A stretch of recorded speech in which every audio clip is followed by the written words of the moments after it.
Good afternoon. Masterclass number 3. We have a whole pack of information that we're going to cover. Welcome. At the end, we're going to answer your questions, but we're going to dive right in. We're going to cover admissions and move-ins, assessment, pricing, paperwork. If I have time, I'll go over the 1823 form with you. It's one of those forms that you must know. You can't survive without knowing that form, okay? So I have this check sheet right here. You know I love check sheets. So in 1823 form, it's a little cheat sheet. I'm going to have it sent to you as to what you can do, what you should and should not do, who can sign the form. For example, significant change. We know significant change is something like the resident fell, they broke their hip. You need a new 1823 form. The resident declined, they used to eat and now they don't want to eat as much, and it's something that's been ongoing. You need a new 1823 form. For example, is the resident had surgery and now they used to be able to do things for themselves and now they're not able to do it. You need a new 1823 form. I use the extreme example of the resident fell, they broke their hip. You also need to do incident report with ACA in that situation. The 1823 form gets updated, not just that at a minimum every 3 years. Oh, another big one. If their weight drop, if they drop 10 pounds in like 2 weeks, you need a new 1823 form because that's a major health shift that happened with the resident. So it's not just when you need it because of admission, it's also once you admit a new client and things happen to them, what you should be doing. So I'll have this form shared with you. I won't go too much into discharge notice. I have a form in my resident agreement files that covers discharge notices and things like that. So we cover this section. Medical needs, level of care. The 1823 form covered that. All of those sections where you can, whether it's they can independently care for themselves or they will need total assistance. All of that is the level of care of the resident, okay? Their medical needs, are they able to take the medication by themselves? Are you able to assist them to take the medication? Do you have to administer, meaning giving them the medication? All of those things also play a factor on what type of situation you'll find yourself into, what type of staff you will need. As an ALF, you don't need to have medical staff on shift. If you have someone,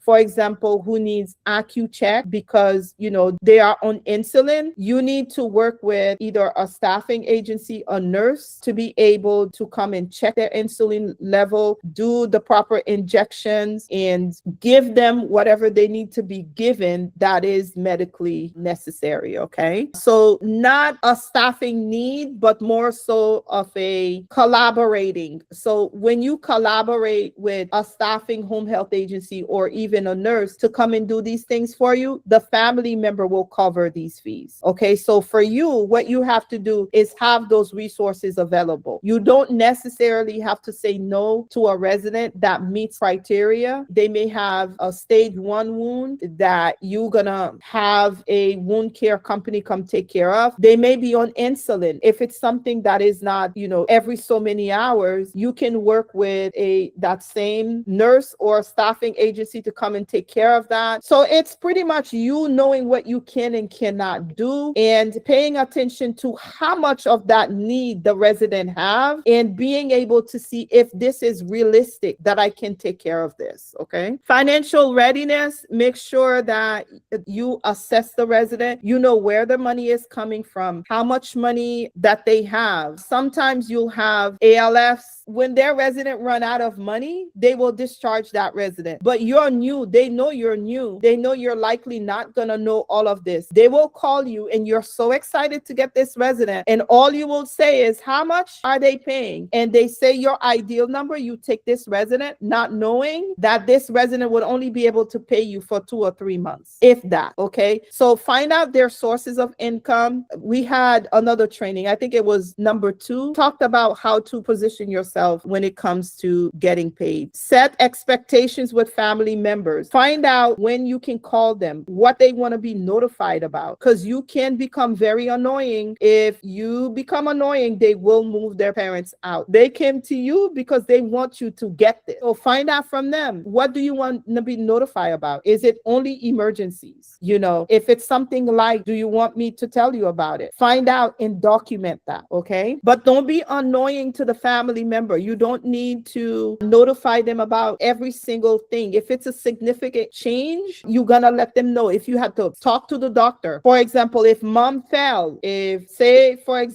she looks like she's not herself for a few days and you call the doctor, you had the doctor come out and see her, now you're letting the family know what's happening and what you did about it. You're notifying them. Sometimes they don't even want to know all of that. Sometimes they say, if it's on emergency only, let me know. So you want to find out when you can contact the resident and their families, because otherwise, if you become a problem, they'll move their parents out. Power of attorneys, healthcare surrogate. Power of attorneys could be a pain, because if they have multiple people making decisions, you can be stuck in the middle. So find out who's doing what and when, and who am I contacting for what, and document those things, because you want to know how to navigate the waters. Okay, you'll understand when you start managing. You need to have healthcare surrogate as part of your admissions paperwork completed. If mom and dad is not making their own decision, you need to have those documents in place. Who's making decisions? Have them sign the documents. When documents are missing on admissions day, make sure you have all your documents. You should have your payment. You should have your documents signed at least 3 days before admissions. At a worst case scenario, you want to make sure on the day of admission, you have all your paperwork completed. Those things I mentioned earlier, keep in mind. And do not move forward if you don't have proper legality. Meaning, if mom has dementia, she needs a POA, someone to make decisions for her, because her diagnoses already say she can't make decisions, right? Make sure you have those things in place from the beginning. Hospice could be an amazing resource. Having hospice involved, there is a age in place policy and rule in Florida. So let's say, for example, mom came, she was very active, and now she needs help. She can't do much for herself anymore at all. And you, as a standard ALF, you're not able to cater to those additional needs. What you can do is you can educate the family member about how hospice can help keep mom in place, because hospice will be able to provide the medical care that mom needs that your ALF alone is not able to provide. As long as a hospice is involved, you're able to keep a resident who can't even really get out of bed without your help. And hospice and you will provide the care that they need. They can even stay at your ALF and passes away at your ALF. I've had that happen where residents literally came active and stayed with me and end up passing away at the ALF, because hospice handled that part of the equation that my license alone is not able to handle because of the age in place policies and procedures. They don't want our seniors to be moving up and down. They want them to be comfortable. And I love that,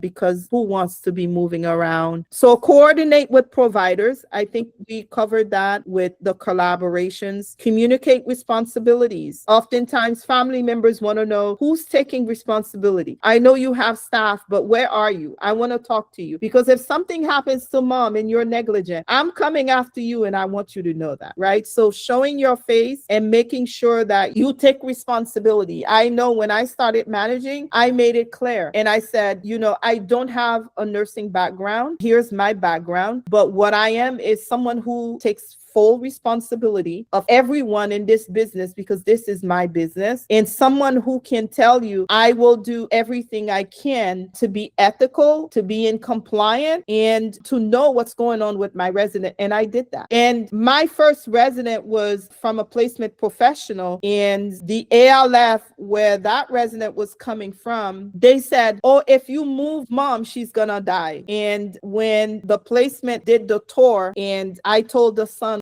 how I take responsibilities and all of those things. I didn't lie, is who I am. And he believed me, and the placement professional believed me. In one instance, I had mom while dad was still at the ALF where mom was. In less than a month, I had my first 2 residents because mom moved in. Within 2 weeks, she improved. I mean, she looks like unbelievable, right? With care and love. And sometimes people just need love, a little bit of care and a lot of love. In like 2 weeks, dad moved in. And after that, they kept on coming, because your first biggest hurdle is moving that first resident in. Be confident about your prices. You deserve to get paid. You're providing a service that most larger ALF cannot provide. Go over your financial terms.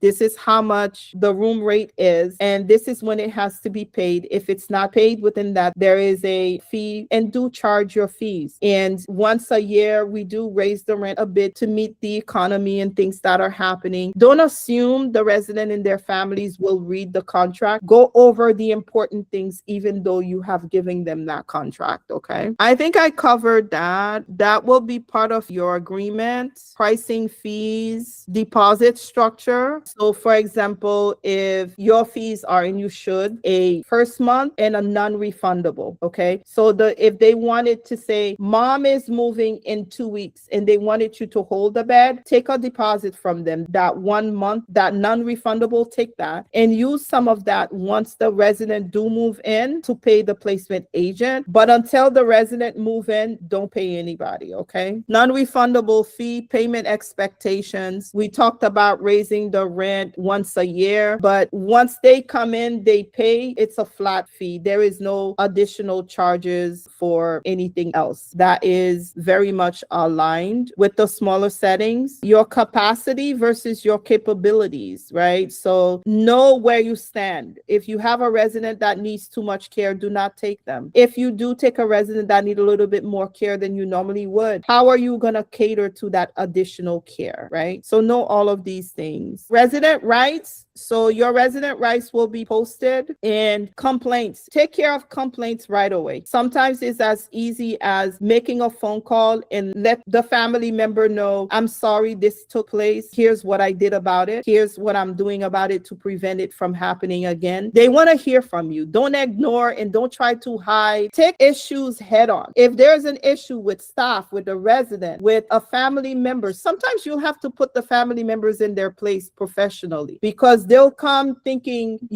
that this is their show. No, this is not your show. This is where we care for your mom. This is where we are helping you solve a problem that, remember, you were not able to solve. And we're taking good care of your mom. We are not perfect here. Finding ways to protect your staff, protect the other residents, protect everyone, protect the family members. So you're the in-between person, and you can't be a softie, okay? You can't be everything. Yes, everyone needs to know that you have your non-negotiables, you have lines that they should not cross, and at the end of the day, you have a responsibility to run a business. So your resident rights, expectations early. The next training, we're going to cover building and maintaining relationships. Maintain a healthy relationship with family, teams, communication rhythms, working well with team, pharmacy, outside providers, building relationship with elder care attorneys, community relations, ombudsman connections, and keep your pipeline open, handling complaints. And yeah, you guys all know about the Thriving Circle if you need help. So I'm going to open up for questions. Yeah, you can unmute and let me know what was your big takeaway, what questions you have, and I'm more than happy to answer those. Afternoon. I have a question. I heard someone was not in this group, but somebody talk about a community fee. Can you go over what is that? So the community fee is that 1 month non-refundable. In your resident contract, you're going to go over what your fees are, and the non-refundable community fee is a fee that all ALFs charge. If your hardest issues will be people who are coming from home, and those who are coming from home will not know about the community fee, and you'll have the hardest time explaining that to them. So the way that you handle that is you let them know the non-refundable community fee is pretty much a fee that is charged to get us ready to accept mom or dad. And you go straight to, it is standards within the ALF community. It is a fee that is charged regardless of the size of the ALF, and let them know that you are not making this up. This is industry standard. The only people who are not doing it are people who are new, don't know about it, and are people whose ALFs are so poorly structured that they are having such a hard time finding resident that they feel they need to do that because their ALFs don't meet those standards. Let me see here. You have, here it is right here. You see this? This is where it is. So if they have a shared bed, it's a double occupancy. One fee would go here. Let's say if your fee is $4,500, it'll go here. Additional monthly fees. Typically, there is no additional monthly fees. It's a flat rate, which resident and their families really love. That I put 0 here. Single occupancy. So it's either double occupancy or single. So this one is for a shared room, and this one is for a single, like a private room. Additional services, I put 0. One time only non-refundable deposit. Whatever this amount is up here for the double occupancy or single occupancy, it'll be here. Okay. So you'll have only 2 of those with numbers on there, and then the total goes right here. And explain that very early on. And don't wait for them to actually ask you that question. As soon as you bring that up, let it be known that it's a standard. It is standards within the ALF industry, the non-refundable. Okay. Thank you. You're welcome. Any other questions? Oh, hi, Colleen. Hi. Yeah, Hi, Hi, Wendy. yeah, one of the questions was from me. I was asking about the med tech. Can a med tech administer the medications, where you talked about that the medications can only be administered by a nurse? Yes, if the med tech is a nurse, yes. If the med tech is someone that have the med tech training, no. You get what I'm saying? So the med tech training is pretty much a training that the person can assist with the medication. Now, Okay. what people actually do in certain settings, there's no manager watching, could be questionable. But to stay in compliant, you want to make sure that your med tech is not administering medication, because you need the credentials to be able to do that. Okay. So they can assist with the medication. They are trained and all of those things. It's a training that they go through, but they are not allowed to administer medication. Now, if they are a med tech that is already LPN or RN or doctor and above, they can do it because of their medical license, right? Not because of the med tech training. All right. This was great. I will see you guys either in the Thriving Circle or the next meeting.